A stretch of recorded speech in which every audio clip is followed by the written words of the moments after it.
The sun had just climbed high enough to glint off the mirrored glass towers of downtown Atlanta when Dr. Angela Porter stepped out of her black Lexus and crossed the busy intersection toward Crescent National Bank. Her stride was confident, her posture straight, and her eyes steady. She was dressed simply but sharply, a fitted charcoal gray blazer over a white blouse, black slacks, polished heels, and a pearl necklace that had belonged to her mother. Her natural hair was neatly styled, and in her leather handbag was a folder holding documents, property deeds, architectural sketches, and a withdrawal request form.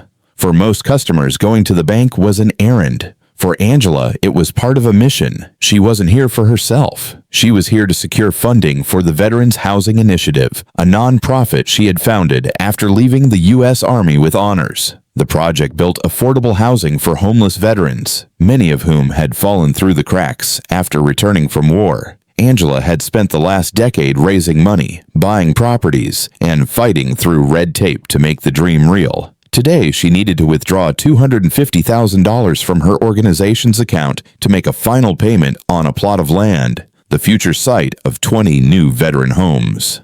The lobby of Crescent National Bank was cool and quiet, its marble floors reflecting the soft yellow glow of recessed lights. A few customers sat on leather chairs in the waiting area. Others stood in line at the teller counters. Angela approached the counter where a young teller named Rachel greeted her with a polite, if somewhat distracted smile. "How can I help you today?" Rachel asked. Angela slid her withdrawal form and ID across the counter. "I need to make a large withdrawal from my organization's account. The account number is here." Rachel scanned the slip, typed something into her computer, then hesitated. "1 moment, please." She picked up the form and walked toward a glass-walled office where the branch manager sat. Richard Barnes was in his early 50s, tall, with neatly combed silver hair and an expensive navy suit. He prided himself on being the man in charge, someone who knew his customers, kept order, and protected the bank's assets.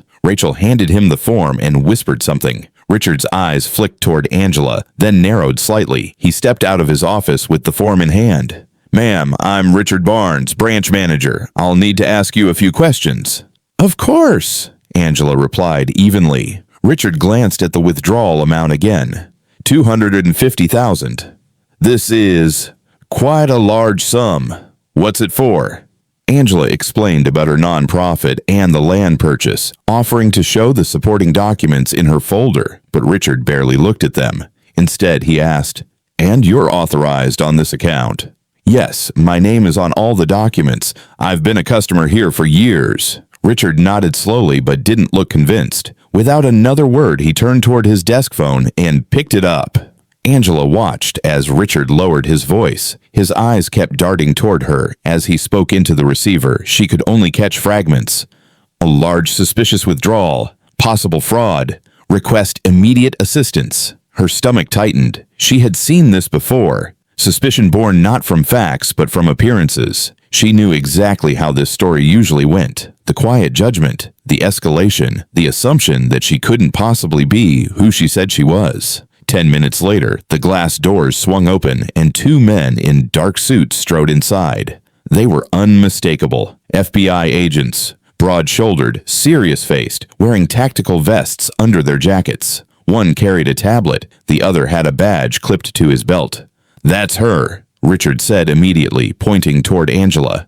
"She's trying to access funds that don't belong to her. I suspect identity theft." The lobby went still.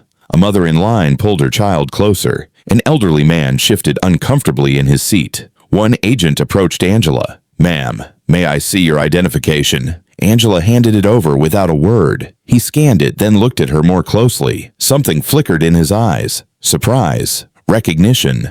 "Dr. Angela Porter?" he asked, his tone suddenly different. "Yes," she said calmly. The agent glanced at his partner. They both straightened their postures, then, in front of the entire lobby, removed their caps and saluted her. Gasps rippled through the bank. Richard froze, his mouth hanging open. "It's an honor, ma'am," the first agent said. "You're the recipient of the Silver Star, correct? And the founder of the Veterans Housing Initiative?" Angela nodded once. The second agent added quietly, My father lives in one of your communities. Before that, he was on the streets for 3 years. You saved his life." The tables turn. The agents turn toward Richard, their voices cold. "Sir, this woman is a decorated military veteran and a respected philanthropist. You just reported her as a criminal without verifying a single fact." Richard stammered. I was just trying to—" "You were profiling her," the first agent cut in. "You should be thanking her, not humiliating her." Rachel, the teller, looked down at her desk, clearly uncomfortable. Customers were whispering among themselves, some shaking their heads in disbelief. One agent stayed with Angela to ensure her withdrawal was processed immediately. The other walked Richard into his office for a private conversation, one that likely included a warning about false reports and racial bias. Aftermath. When Angela finally stepped out of the bank, the tension in the room had shifted. Customers who had watched nervously earlier now nodded at her in quiet respect. A few even clapped softly. Outside, the sunlight felt warmer. Her phone buzzed. A message from her assistant. "Another veteran family just moved into their new home.